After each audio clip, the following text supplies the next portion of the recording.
Vamos lá, dando sequência nas preparações de aulas desta semana, aproveitando o horário de almoço. Conservando o poder é o título da lição 10 na classe dos juvenis. Por isso não desfalecemos, mas ainda que o nosso homem exterior se corrompa, a velhiça, a doença, corromper aqui não é pecado, tá? Corromper aqui ele está falando, na verdade é abrangente, né? Mas aqui envolve essa questão do envelhecimento, do adoecimento, do sofrimento, certo? Da corrupção natural do ser humano, né? A gente morre um pouco todos os dias, enfim. Aí ele diz, ainda que o nosso homem exterior se corrompa, o interior, o espiritual, contudo, se renova de dia em dia. Se o interior se renova de dia em dia, significa que nós precisamos de alimento espiritual todos os dias. Se a renovação é diária, a busca por essa renovação também o é. Então nós vamos falar sobre esse tema, conservando o poder. Se você não está inscrito no canal ainda, inscreva-se, ative as notificações, dá like no vídeo e deixa aí o seu comentário, que é muito importante para nós. A leitura bíblica em classe está em Romanos 12, Efésios 3 e Tito 3 e 5, tá bom?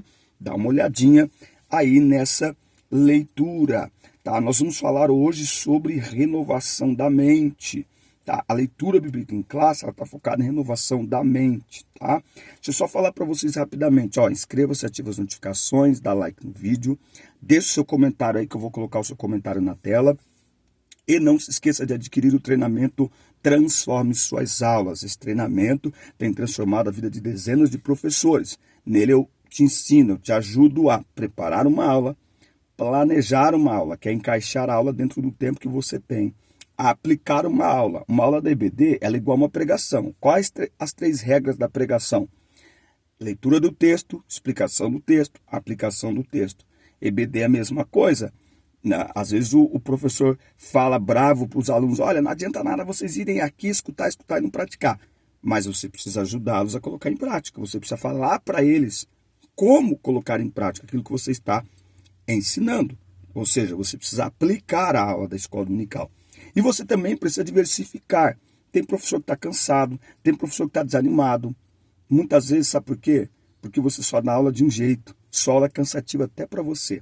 Mas se você diversificar a forma de dar aula, e o treinamento é bom porque para diversificar, você precisa adquirir mais autoconfiança, você precisa aprender a improvisar, não ter medo de improvisar, tudo isso e muito mais no treinamento Transforme Suas Aulas.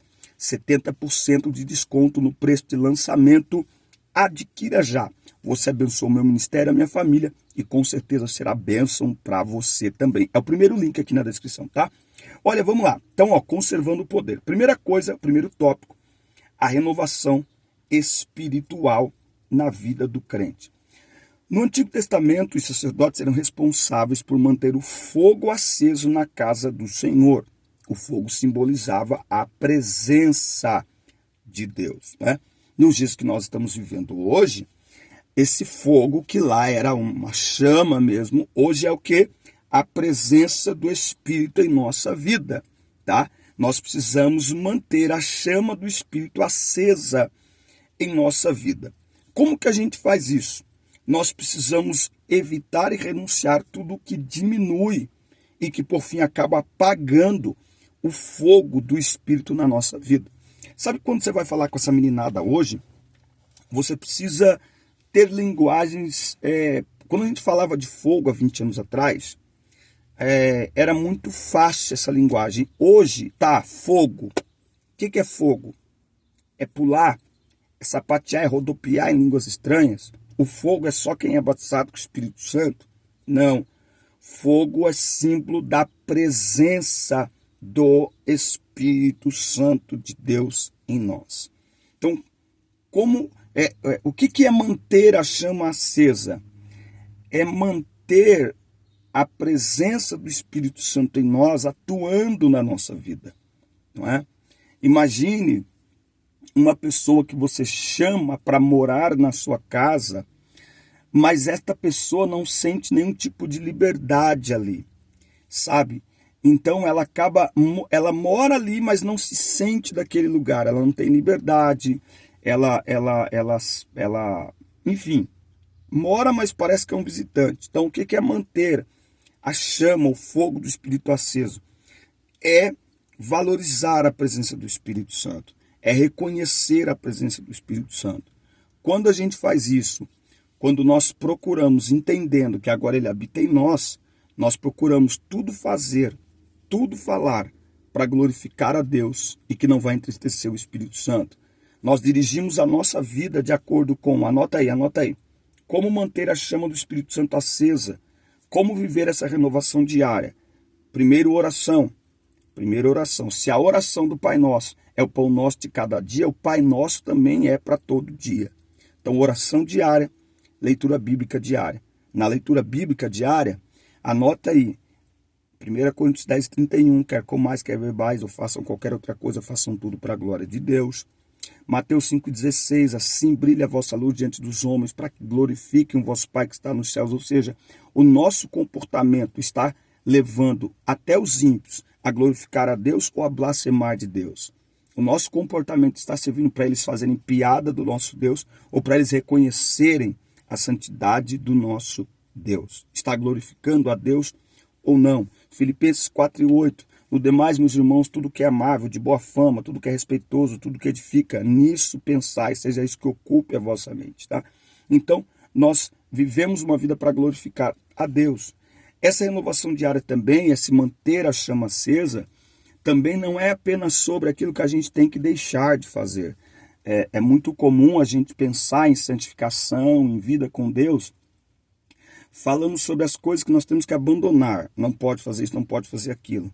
Mas uma vida que agrada a Deus, ela é muito mais sobre aquilo que nós devemos fazer para agradá-lo, do que sobre aquilo que nós devemos deixar de fazer porque não o agrada. Vou falar com calma. A vida cristã, nós precisamos enfatizar muito mais aquilo que agrada a Deus do que aquilo que desagrada. Por quê? Porque a partir do momento que eu começo a agradar a Deus, vai diminuindo o espaço para eu fazer aquilo que o desagrada. Se a gente só fala o evangelho do aspecto negativo, não faça isso, é proibido, é pecado, tá, mas e aí? Então eu faço aquela dinâmica da garrafa com água suja. Se você jogar água suja fora, a garrafa continua suja. Ela vai ficar vazia, a sujeira vai entrar de novo. Então como é que você joga a sujeira para fora? Como é que você elimina aquilo que desagrada a Deus? Você coloca aquilo que agrada. Como é que você para de mentir? Você tem que começar a falar a verdade, está lá em Colossenses, está lá em Efésios. Como é que você para de enganar as pessoas sendo verdadeiro com elas? Então, como é que você abre mão daquilo que desagrada? Agradando. Então, preocupe-se mais em agradar do que em desagradar. Porque quando você agrada, não sobra espaço para você desagradar. Tá? E Efésios 4:30, não entristeçais o Espírito Santo de Deus, no qual estáis selados para o dia da redenção. Muito bem. Então, quando a gente vive uma vida que agrada a Deus, o que a gente faz? A gente glorifica a Deus, tá? Tópico 2. Ele vai falar sobre o Espírito Santo em nós, a renovação diária. Ele nos alimenta mediante a palavra de Deus, como eu acabei de falar, né? Então, palavra, lâmpada para os meus pés é a tua palavra e luz para o meu caminho, tá? E essa geração precisa aprender a amar a palavra de Deus. Por quê? Porque esta geração está sendo bombardeada por pregações e por conversas aparentemente bíblicas, mas que são contrárias à palavra de Deus. Então, essa geração precisa aprender a amar a sua Bíblia. Amar a sua Bíblia. E é lindo de ver, eu tenho pregado em muitos congressos para jovens, para adolescentes, e é lindo de ver uma turminha que vem para a igreja com essas Bíblias, anote e tal, e coloca ali, faz anotações, isso é muito legal, tá? Até porque nós precisamos crescer na graça e no conhecimento, então precisamos amar a Bíblia. O Espírito Santo também nos leva a buscar a Deus em oração, ou seja, quem tem o Espírito Santo atuando na sua vida, ele não consegue ficar sem orar e sem ler a palavra. Então,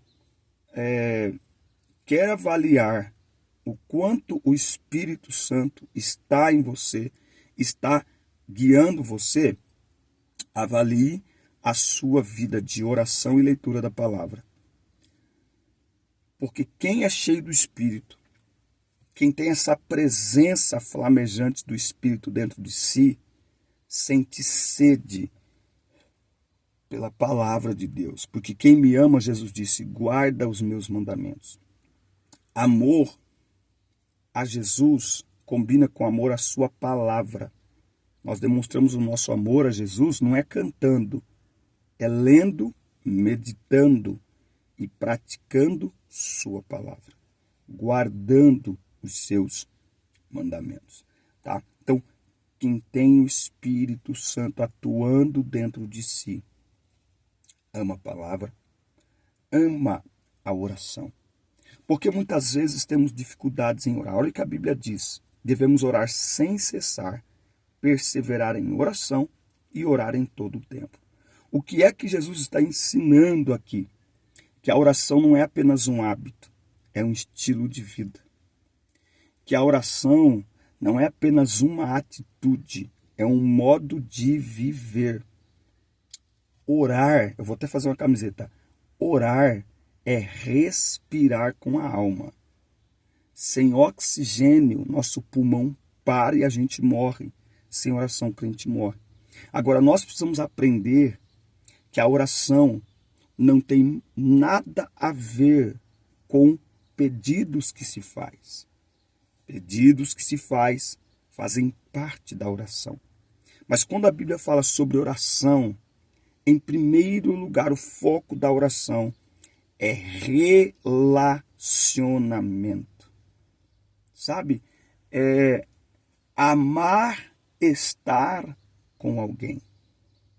Então, quem não ora, não ama estar diante do Senhor. A oração é tão importante que a Bíblia diz que o Espírito nos ajuda nas nossas fraquezas, porque não sabemos orar como convém.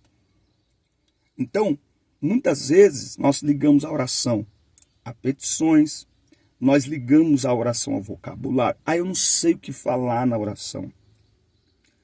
Nessa hora que nos faltam palavras para verbalizar durante a oração, essa é a hora que a gente deve ficar no lugar da oração. Porque se eu não tenho o que falar para ele, mas eu estou ali para celebrar e desfrutar a presença dele.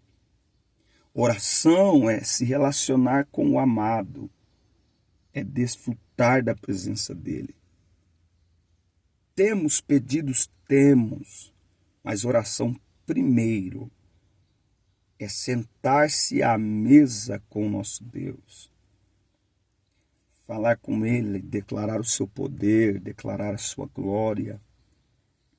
Por isso que é interessante palavra e oração caminharem juntos, porque a palavra, o livro dos Salmos, as epístolas de Paulo, elas revelam muito de quem Deus é, elas declaram muito quem Jesus é, elas declaram muito sobre o Espírito Santo. Então, na oração, por que você, olha lá, por que você precisa ler a Bíblia para orar?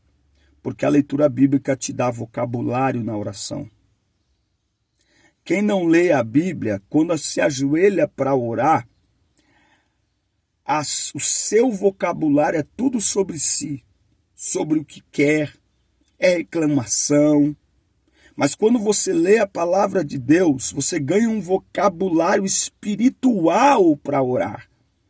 Você ganha um vocabulário que você exalta Deus na oração, você declara o poder de Deus na oração, você glorifica a Deus na oração, e mesmo as batalhas espirituais que você enfrenta, você leva a Deus em oração, mas de acordo com a sua palavra.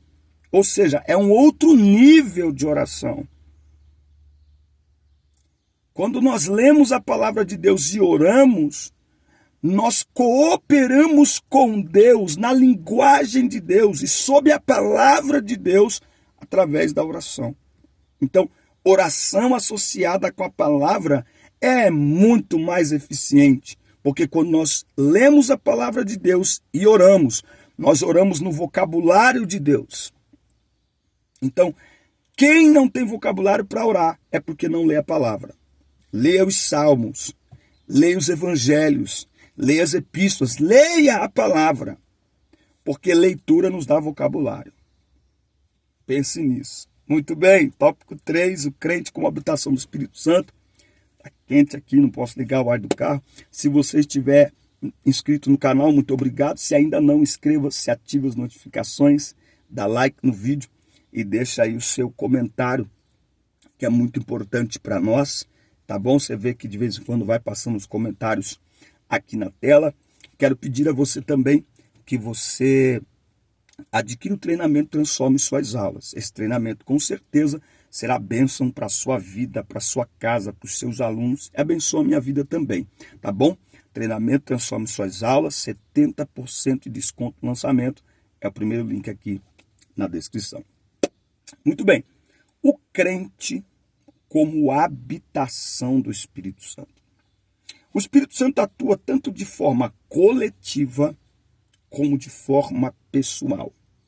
Ele habita na igreja, que é chamada edifício espiritual. E esse mesmo Espírito age particularmente na vida de cada crente em que habita. Toda a certeza que temos na vida espiritual decorre do testemunho do Espírito, que atua dinamicamente no nosso homem interior, tá? Então nós temos plena certeza de que nós temos a presença do Espírito Santo habitando em nós, tá? E se alguém tiver dúvidas, pode orar ao Espírito Santo. Não tenha medo de dizer, Espírito Santo, eu preciso te sentir. Lembrando que a nossa fé, a nossa convicção na presença do Espírito Santo habitando em nós, ela não está conectada ao que nós sentimos, porque aquilo que se sente é muito subjetivo. Por exemplo, eu sou uma pessoa que muito dificilmente eu choro. Eu fico anos sem chorar. Isso fala que eu sou um insensível? Ah, você não chora na presença do Espírito Santo. Gente, tem gente que chora fácil. Já chorei na presença? Já chorei. Mas não é assim. Tem gente que, se a gente começar a orar aqui agora, tem gente que está assistindo essa aula e está quase chorando já. Tem gente que está segurando as lágrimas. Só que se você for falar com essa pessoa de um outro assunto, ela é emotiva, é personalidade da pessoa, tá? Agora, embora a presença do Espírito Santo, ela não está associada ao que sentimos, nós podemos senti-lo. Aleluia. Nós podemos senti-lo. E se alguém tiver dúvida, e que bom que essa geração seja ensinada a orar e dizer, Espírito Santo, eu quero te sentir, eu quero sentir a tua graça, eu quero sentir a tua unção, eu quero sentir o teu poder sobre a minha vida. Oh, glória, tá? Bom, aprofundados em amor. Às vezes, damos tanta importância a alguns aspectos da vida cristã e negligenciamos o amor, quando Jesus disse que esse é o primeiro mandamento. Paulo está interessado em ver o amor crescendo entre a família de Deus. Para tanto, espera que o Espírito, atuando no homem interior, possa dar aos crentes a compreensão e o conhecimento do amor em toda a sua extensão, comprimento, altura e profundidade. Tá? Então, só o Espírito Santo pode nos fazer entender o amor de Deus. Somente o Espírito Santo pode nos fazer entender o amor de Deus. Somente o Espírito. E aí que está o detalhe. Um crente onde o Espírito Santo habita, ele ama. Ele ama. Outro detalhe. Quando somos morada do Espírito Santo, ou quando entendemos, compreendemos, nós zelamos por esse templo. Então, ou não sabeis que não sois de vós mesmos, e que o vosso corpo é templo do Espírito Santo. O Espírito opera em nós maravilhosamente, mudando. Eu ministrei isso nesses últimos dias, tenho ministrado. É impossível o Espírito de Deus habitar na vida de alguém e essa pessoa não mudar. E essa pessoa não adquirir uma nova conduta. É impossível. Um amigo chega na nossa vida e a gente muda de comportamento, né? O amor. A gente se apaixona por alguém, a gente muda de comportamento por ela. Então, quando a demonstração clara de que o Espírito Santo está em nós e atuando em nós é mudança. E essa mudança, ela é natural. Se alguém não está mudando, mesmo tendo o Espírito Santo em si, é porque está se recusando à obra do Espírito Santo. Porque a obra do Espírito Santo é nos mudar, é nos transformar, tá? É nos transformar, é nos tornar cada dia mais e mais parecidos com Jesus. Por isso que nós precisamos, aqui no tópico 4, progredir no poder do Espírito Santo. O próprio Jesus explicou que só produz bom fruto o galho que está ligado à árvore, de onde recebe a seiva, que é o alimento e, consequentemente, dá a condição para a produção. E explica ainda que ele é a videira, isto é, a árvore, ainda que ele é a videira, o tronco, nós as varas, os galhos produtores. A seiva, isto é, aquilo que alimenta os galhos, podemos dizer que é o poder do Espírito Santo. Tá?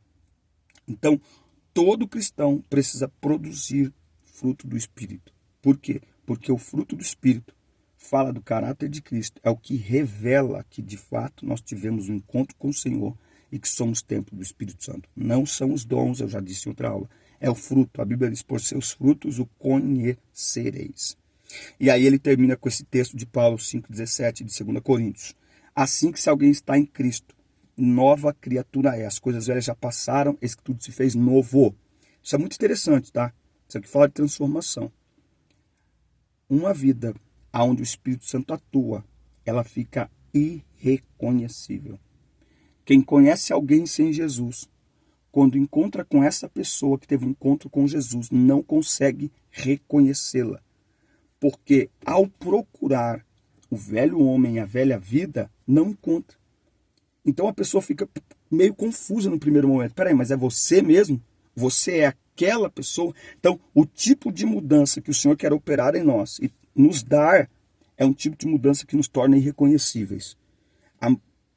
A ponto das pessoas que conheceram o nosso passado não conseguirem conectar com o nosso presente, porque o nosso presente é totalmente oposto ao que éramos no passado. Ou, se não temos passado, como assim não temos passado? Aquela pessoa que nunca foi do mundo, ela sempre estava na igreja.